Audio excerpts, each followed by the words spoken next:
Bonsoir chers auditeurs et chères auditrices de notre web radio R212, notre auteur Naïm Kamal, en sa qualité de chroniqueur invité, partage son avis et sa réflexion avec vous dans cet article intitulé Pour Gaza, juin c'est très loin. Le voici en podcast, pour vous.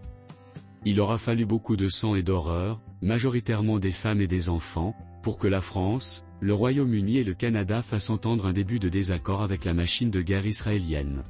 Pour Naïm Kamal, ce n'est pas encore un tournant, mais un frémissement qui n'aura de valeur que suivi d'actes. Naïm Kamal ouvre sa réflexion en posant le décor d'un drame ininterrompu et soulignant la lenteur des réactions occidentales face à l'ampleur des atrocités. Le carnage à huis ouverts. Pendant 18 mois, le massacre à huis ouverts de Gaza s'est déroulé avec une régularité implacable. Des villes rasées, des civils ciblés, des enfants enlevés à la vie par milliers, des hôpitaux vidés, des fœtus saccagés, une population poussée à l'errance. Le monde a assisté les bras croisés au génocide d'un peuple, sans daigner briser la moindre complicité diplomatique, militaire ou commerciale avec Israël. Le chroniqueur invité poursuit son exposé en mettant en lumière les intentions profondes du gouvernement israélien et le silence complice de la communauté internationale. Pourtant, nul n'ignore la nature du projet porté par les gouvernements israéliens successifs. Celui de Netanyahou, qualifié par euphémisme hypocrite de le plus à droite de l'histoire d'Israël, poursuit implacablement les ambitions messianiques des origines. Au nom d'une promesse divine, l'État hébreu a redessiné à sa guise, et continue, fait accompli après fait accompli, les frontières, selon une lecture apocalyptique de l'histoire. Le journaliste aborde ensuite les premiers signes d'un possible changement dans les postures diplomatiques, tout en s'interrogeant sur leur sincérité. Frémissement diplomatique ou cynisme stratégique ? Alors que l'on n'a plus que 365 km de décombres et des dizaines de milliers de morts dans une guerre où les blessés et les disparus ne comptent pas, qui en connaît le nombre ? L'onde de choc semble enfin atteindre certaines capitales occidentales. Ottawa, Paris, Londres, tous trois ont commencé à exprimer un certain malaise. Encore à peine une gêne face à une guerre d'anéantissement dont on veut taire le nom, génocide, mais dont chaque image qui arrive à nous parvenir hurle la réalité.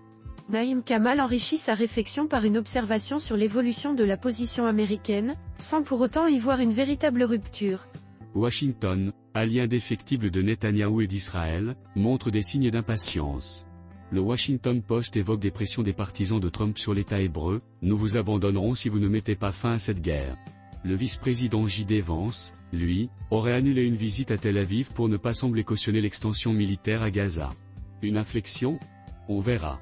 Le chroniqueur insiste ici sur l'urgence pour les puissances occidentales de passer des paroles aux actes, en reconnaissant la véritable origine du conflit.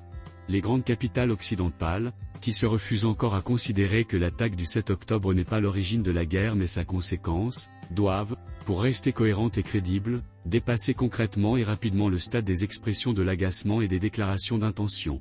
Il souligne alors que reconnaître cette réalité n'est pas une excuse à la violence, mais bien une remise en cause de son apparente légitimité. Reconnaître cette réalité, ce n'est pas excuser la violence. C'est lui retirer sa seule légitimité aux yeux des opprimés, celle du silence des puissants. Le moment d'agir, il ne s'agit plus de condamner, de regretter ou d'exprimer une profonde préoccupation. C'est l'heure d'agir. Sans attendre la conférence sur la paix prévue en juin à New York pour passer à la reconnaissance immédiate d'un État palestinien, et aux actes de nature à contraindre Israël à renoncer à ses macabres desseins. Le chroniqueur invité revient sur la figure de Netanyahou, en la présentant comme un acteur central dans le sabotage du processus de paix. Netanyahou est un cynique froid. Nul n'ignore que c'est le fossoyeur des accords d'Oslo, au profit d'une guerre dont la première victime tombée sur le champ de la paix est son prédécesseur Yitzhak Rabin, rare juste israélien, tué non par un Palestinien, mais par un extrémiste juif. Naïm Kamal décrit ensuite une stratégie politique calculée, où les réactions internationales sont anticipées, puis contournées. Netanyahou s'est habitué à des alliés qui grondent en public, puis reviennent au soutien inconditionnel.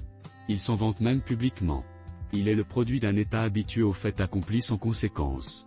Par la réoccupation déclarée et assumée de la bande de Gaza depuis des années sous blocus, il cherche à accomplir un autre fait, vider toutes les reconnaissances de l'État palestinien espéré pour juin, de toute substance. Dans ces derniers mots, le chroniqueur invité dépeint une situation tragique et appelle à une prise de conscience urgente, car le temps presse et le drame s'aggrave. Et pendant qu'il affiche aux caméras son sourire narquois, l'opération de l'occupation totale de la bande de Gaza est lancée.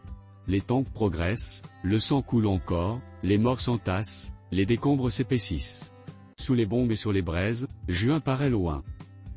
Chers auditeurs de la web radio R212, Merci d'avoir été à l'écoute de ce podcast, et de partager avec nous ce moment d'échange et de découverte. Votre présence et votre fidélité sont notre plus belle récompense. On se dit à très bientôt, si vous le voulez bien. Avec toute notre gratitude, l'équipe de R212.